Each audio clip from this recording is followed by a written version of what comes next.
Hi అండి. వంకాయ పచ్చడి కోసం అయితే నేను ఒక హాఫ్ కిలో వంకాయలు తీసుకొని ఇలా శుభ్రంగా కడిగి పొడి క్లాత్తో శుభ్రంగా తుడిచేసుకున్నాను.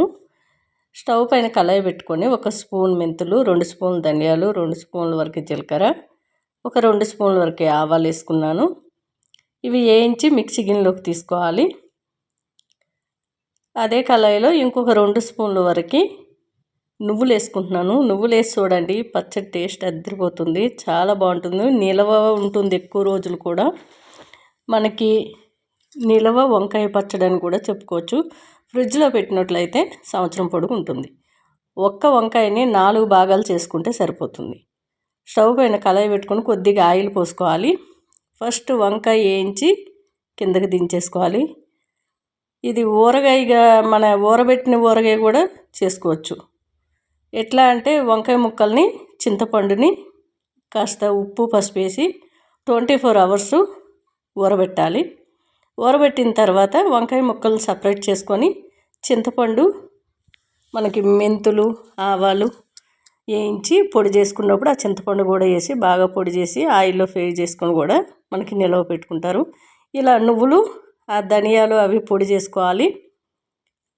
ఇలా మరీ మెత్తగా వేపకూడదండి. వంకాయ చూపించాను కదా, అలా వేపేసి సైడ్కి తీసుకోవాలి.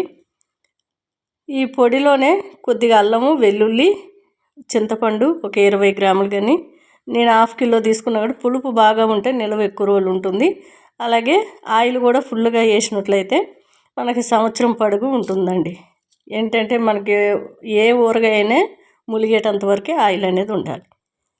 ఆ పొడి చేసుకున్న పొడి అంతా వేసుకొని సాల్టు, మీరు ఎంత కారం తినగలిగితే అంత కారం కంటే కాస్త ఎక్కువ వేయండి. ఎందుకంటే పచ్చడి ఊరుతున్న కొలది కారం తగ్గిపోతుంటుంది. కాస్త కారం నేను వేసుకున్నాను. సాల్ట్ సరిపోకపోతే మళ్ళీ వేసుకోవచ్చు, తక్కువ వేసుకోండి. వేరే కళాయిలో ఓ 1/4 కిలో వరకు ఆయిలు, మినపప్పు, శనగపప్పు, ఆవాలు, జీలకర్ర, మెంతులు ఉన్న దినుసులు వేసాను. కాస్త ఇలా వెల్లుల్లి రెబ్బలు వేసుకొని, ఇంగు వేసుకొని వేడివేడి ఆయిలే పోసేసుకోవచ్చండి. చల్లగా అయిన తర్వాత కూడా పోసేసుకోవచ్చు. ఎందుకంటే ఇవన్నీ వేయించుకున్నవే కాబట్టి మనం ఆవపిండి వేస్తే చేదొస్తుంది అని అవసరం లేదు. మనకు ఆవాలు వేసి పొడి చేసుకున్నాం కాబట్టి చక్కగా వేడివేడి ఆయిల్ పోసేసి ఇలా పెట్టినట్లయితే 2 డేస్కి ఆయిల్ అంతా పైకి వచ్చేస్తుంది. టేస్ట్ కూడా చాలా చాలా బాగుంటుంది. రైస్లో కలుపుకొని తినొచ్చు. నేనైతే కొంచెం టేస్ట్ చేస్తున్నాను. పర్ఫెక్ట్గా ఉప్పు కారం సరిగ్గా సరిపోయినాయండి. కాస్త కారం ఎక్కువగానే ఉంది. టేస్ట్ అదిరిపోయింది.